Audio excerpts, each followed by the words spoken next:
Hello, everybody. Welcome to what happened today. I got flirted with by a girl working at Zaxby's, and I didn't shoot my shot, and now everyone on Twitter is making fun of me. That's the intro for today. Subscribe to this channel if you have not already for daily or semi-daily NBA reactions after games. So the title of this video is I am tired of being nice to Coby White, and it's because I am tired of being nice to Coby White. Very good title there. First game I'm going to talk about, obviously, is the Bulls versus the Knicks. This was part 2 as they played them the other day. There were a lot of things in this game. Coby White was one of the things that stood out to me, so I'm going to talk about him, but let me just get everything out of the way first. The nice things I can say is that Thad Young should be in Sixth Man of the Year contention. That competition this year, there isn't a whole lot of obvious guys. But Thad Young has been unbelievable for the Bulls this year. The Bulls offense in this game really struggled. Coby was 2 for 8 from 3. Zach was 0 for 7 from 3. I think Lauri Markkanen shot poorly from 3 as well. The shooting in this game was bad. And on the Knicks side of things, their shooting was very good. Julius Randle had 5 threes, and I'm pretty sure he only missed 1 other 3, so 5 for 6. He was hitting a bunch of mid-range shots. Elfrid Payton in this game had over 20 points and 8 rebounds, so clearly he heard me last video where I said that I thought he sucked, so that was partially because Coby White played bad defense. We'll get to that. Zach should be getting more calls. I'm looking down at my notes if you weren't here for the last episode. Zach, I've never seen someone who drives to the basket as aggressively and as strongly as he does shoot 5 free throws a game. So he needs more calls. Also, Zach's mid-range shots are going in this year. I looked up the stats. He was in the mid-30s last year. Now he's in the high to mid-40s. I just wrote down Julius Randle can't fucking miss. Emmanuel quickly shoots threes like he is falling down. Just for this game in general, the Knicks were ahead for the most part. Then the Bulls made a comeback in the fourth quarter, and it got really close within the last 2 minutes of the game. And then the Bulls just failed to execute. Coby White was not good in this game. If I pull up his stats from this game, it is 13 points and 6 assists on 4 for 13 shooting, which is 31%, 2 for 8 from 3, which is 25%, and he had 2 turnovers as well. And he was playing bad defense on Elfrid Payton. If you allow Elfrid Payton 20 points, then you were playing bad defense. I don't care how hot he is. And for the last 9 games previous to this, Coby White has averaged 12 points and 6 assists along with 5 rebounds on 38% from the field, 32% from 3. Or 34% from 3, sorry. He's not efficient. He's not a very good playmaker. Don't let the 6 assists per game fool you, because he also has a 2-to-1 assist-to-turnover ratio, which is not good. He's just not great.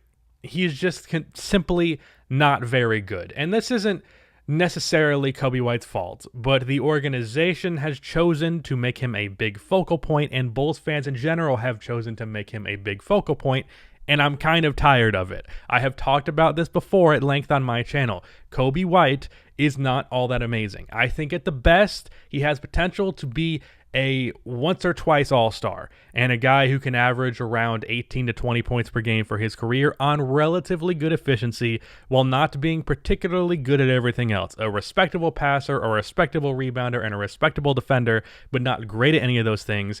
A pretty good shooter, a decent creator on okay efficiency. But if you ask Bulls fans, you would think this guy was the fucking second coming of Jesus on the basketball court. So Coby White, I'm not directing this at him.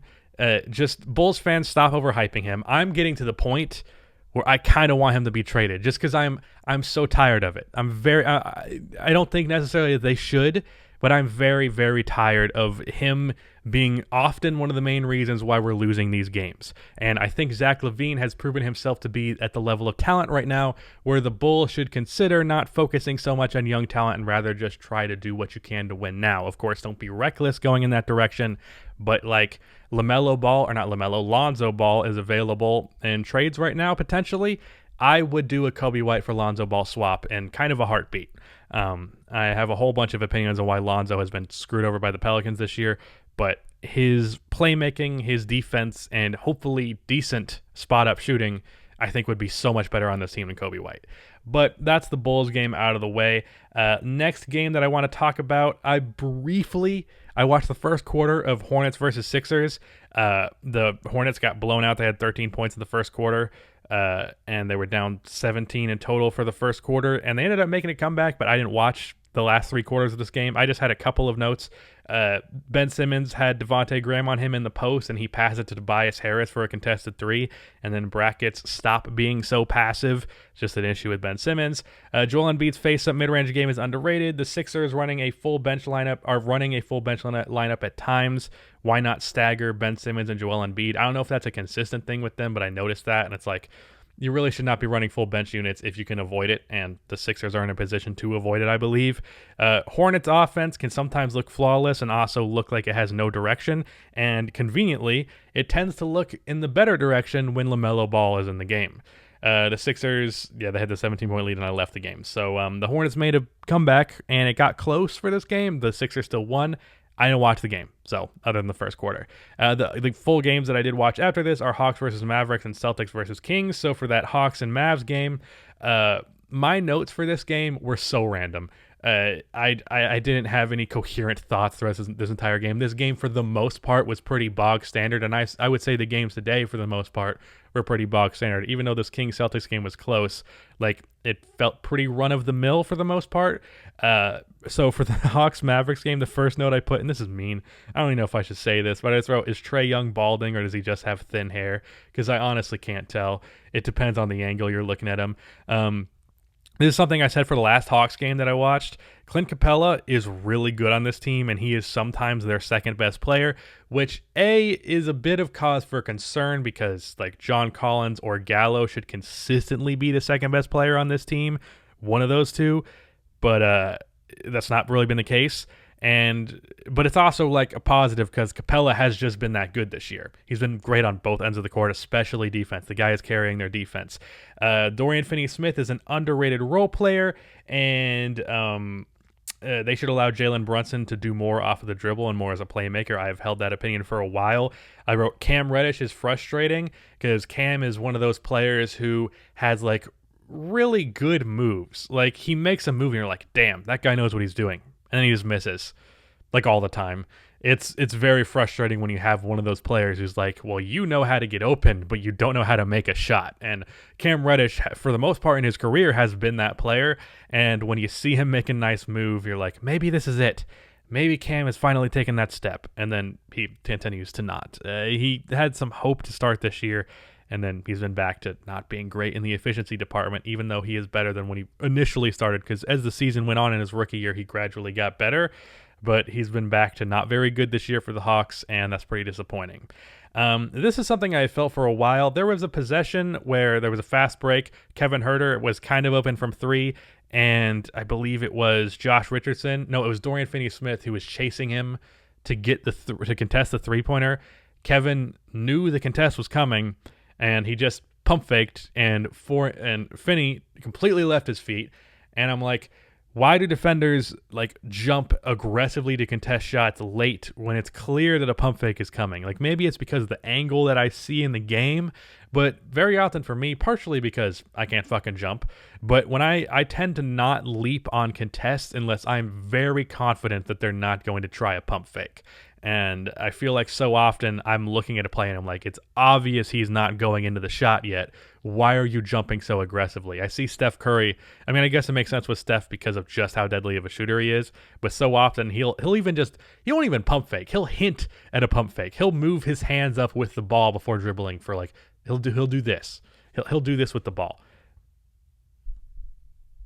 And that's all it takes. That's all it takes for someone to jump at Steph Curry. And he just embarrasses people. But Kevin did that to Dorian, and he made the 3. I've talked to Coach Nick on Twitter about this, B-Ball Breakdown, and he was like, well, often like not leaving your feet contest are not nearly as impactful as leaving your feet contest, which makes sense. But I feel like not leaving your foot contest would be better than not being there at all because you just leaped out of the way.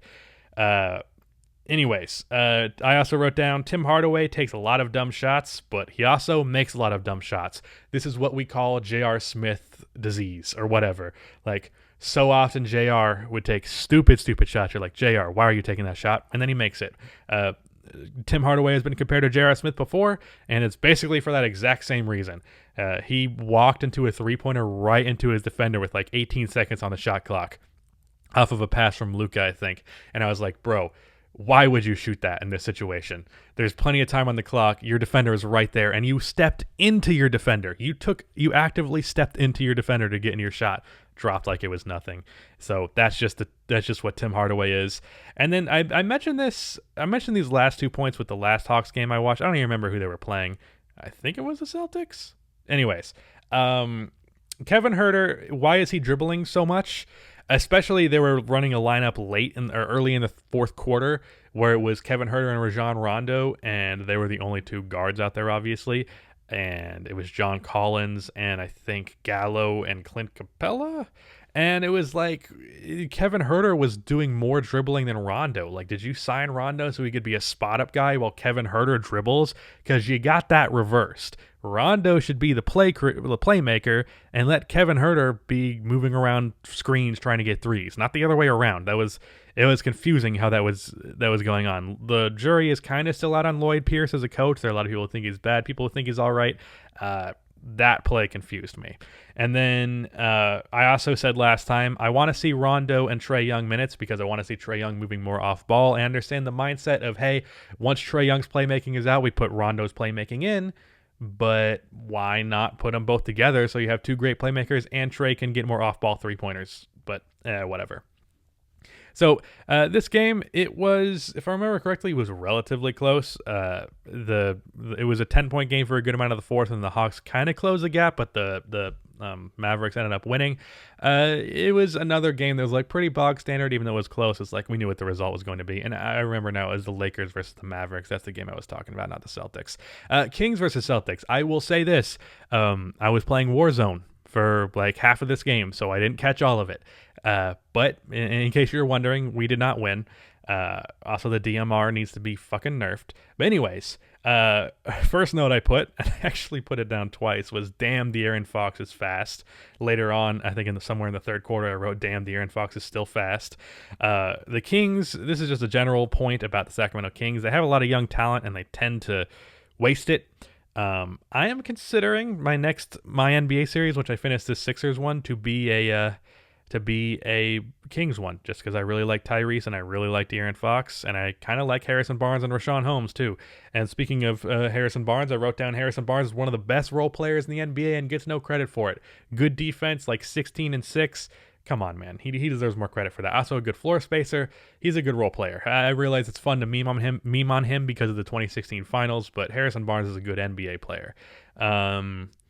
We've been waiting on Robert Williams to be good for like 5 years now. Yeah, not really 5 years. I'm pretty sure he was drafted like no more than 4 years ago. Probably even less than that. I think this is his third season. Maybe? I don't know. But it feels like we've been waiting on Robert Williams to be a good NBA player for a while, and he has not been. So that's tough. I mean, there's still potential there. I'm going to switch to my left leg now. People made a meme out of that with this last video I did on here. And then finally, just kind of jumping to the fourth quarter because I missed most of the third. It was pretty close. The score was going back and forth, and then it came down to the Kings being up 3. And off of like there was a Rashawn Holmes and one that I think kind of turned the momentum there on a putback. But the Kings, on this play, the Celtics ran it to where there was a cross-court pass from Tatum to Grant. Then Grant kind of used himself in the post as a screen for Jaylen Brown, who was coming around the curl. And this play worked to perfection because Jaylen got a wide-open 3 and he hit it. But oh shit, there was a whistle blown because Tyrese fucking Halliburton saved the game by fouling Grant Williams. And if you remember, in the last video we did on this, I talked about would what the Nets did against the Clippers potentially be seen in the NBA some more because that had good results with the fouling before allowing the three-pointer thing. We saw that in this game. Now, I will say, I think the reason why Halliburton did this was because he knew that open Brown three was coming, rather than that was the initial plan. But regardless, it was nice that Halliburton saw this opportunity and was like, I'm going to foul. Tyrese Halliburton is really good, and he's a really smart player, and that play right there saved them the game.